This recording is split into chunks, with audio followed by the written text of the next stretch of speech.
In many ways, in the same way that people were telling me, hey, you can't go play Patric Bateman, it's career suicide. And I was like, bring it on. Other people also said, hey, you know, if you play Batman, that's it. You're never going to play anything else again. You will always be Batman. And I went, bring it on. All my friends were saying that to me, like, what are you doing? And I was turning down. It wasn't like I was getting offered much, but, you know, a couple of projects. Not very good ones, I turned them down. It was important for me in the case of this project to figure out who was going to be putting that cowl on before we really nailed down the script. He did call me and say, well, how am I gonna seriously be able to suggest to Warner Brothers that you could play Batman ever? After directing Insomnia with Warner Brothers, Christopher Nolan pitched a new movie for them. Nolan wanted to bring the world his take on Batman. From the beginning, my interest was in taking on a superhero story but treating it in a realistic fashion. I've always been a big fan of the character, but I am by no means any kind of comic book expert. I felt I needed a writer on the project who really knew the character inside out, really knew the comic world. Along with writer David S. Goyer, they wrote The Imitation Game, which was a secret name for Batman Begins. We had a fake name for the project that Chris came up with called The Intimidation Game, and all the documents, all the contracts, the scripts, things like that were The Intimidation Game. After we finished the script, no photocopies were made for the executives at Warner Brothers. They came to Chris's house and sat in that same garage. They brought in some couches and read the script there. Now, they had to find an actor who could play two personalities, Bruce Wayne and Batman. And there was one actor in mind who Nolan talked to even before the script was written, Christian Bale. But the road to playing Batman was not an easy one. To understand what happened, we have to go back. Christian Bale has done roles since being a kid. He received a huge amount of attention at the age of 13 for his role in the movie Empire of the Sun in 1987, directed by Steven Spielberg. But in this video, we will dive into the role people warned him about, what everyone said was a career suicide. His confession has meant nothing.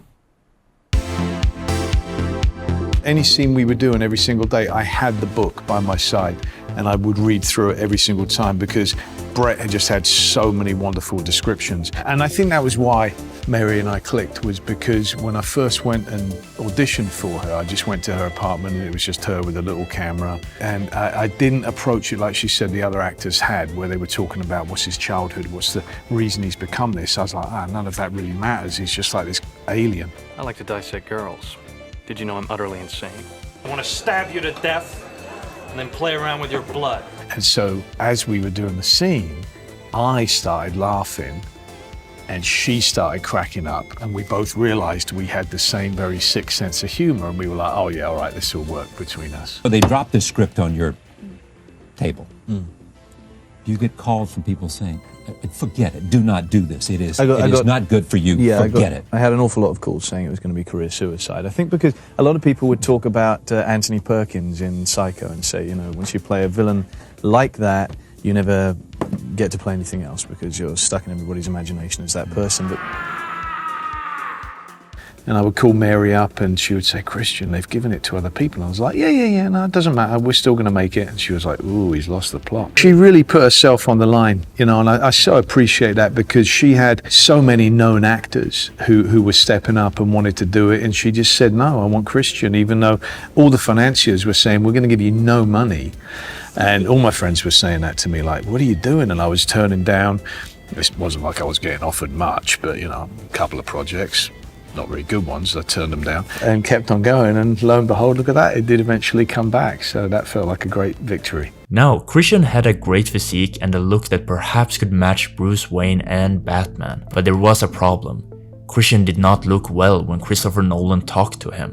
When I first met Christian, he was extraordinarily thin, having lost an enormous amount of weight for The Machinist, which he was about to go off and shoot. In 4 months, he had been dieting in an unhealthy manner for his role in The Machinist. Bale had lost 62 pounds and was willing to lose more, but the filmmakers had to stop him.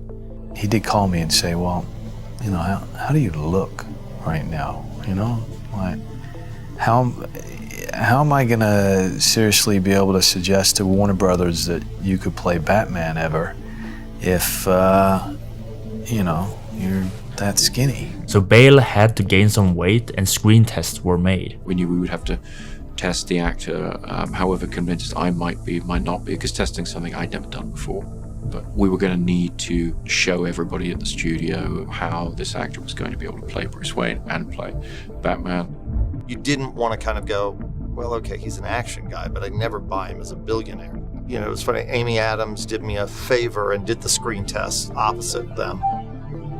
Cobb. It was Cobb. Look, we need to go. We need to tell Rest. Gordon knows. It's not who I am underneath, but what I do that defines me. So it's about feeling and a voice, and I think Christian's voice was a big part of the impression he made in the test. Where were the other drugs going? He then proceeded to put on a lot of weight in muscle terms and really try and bulk up, because I had impressed upon him the idea that for Bruce Wayne to really fill that suit, he was going to have to be very, very large. I just listened to what he said about get as big as you possibly can, so that's what I did, you know? But I was kind of like a bear. I wasn't really like a martial arts, you know, guy all lean and ripped and everything like that. I had to very sort of gently suggest to him that he you know, cut down a bit. I could see the look on Chris's face, you know? He looked at me and it was like, oh, Christ, you know, what has this guy done? There was a moment where he was really big and we were thinking, God, is he gonna fit the bat suit? Is it, you know, how is this gonna work? It was a moment of panic where I realized, oh, crap, you know? I took Chris at his exact word about get as big as you can, but he didn't really think I was gonna get that big. A number of the crew I'd worked with on previous movies, they looked at me and they were like, bloody hell, Chris, what are we doing here? Fat Man or Batman?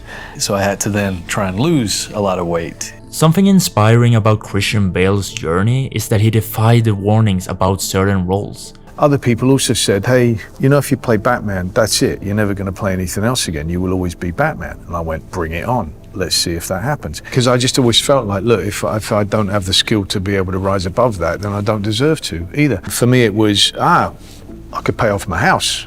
That's a huge relief, you know. But the fact that that allowed me to make so many other films, you know, for instance, it took Mary a Herculean effort, which I so appreciate, to get me cast in American Psycho. Post-Batman, it got a little bit easier for directors to suggest me and financiers to say, okay, yeah, we'll take him.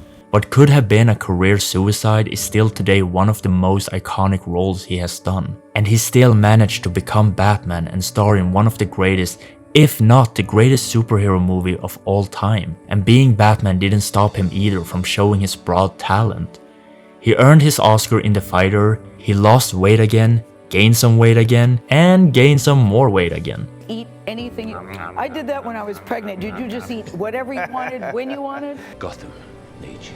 This is somebody who can make you believe in the possibility of somebody devoting their life to something this extreme. You commit to your roles in ways that I can only dream of. You never turn in a bad performance. Bale is an actor who can't only be seen as Patric Bateman or Batman. And perhaps we can learn from his journey.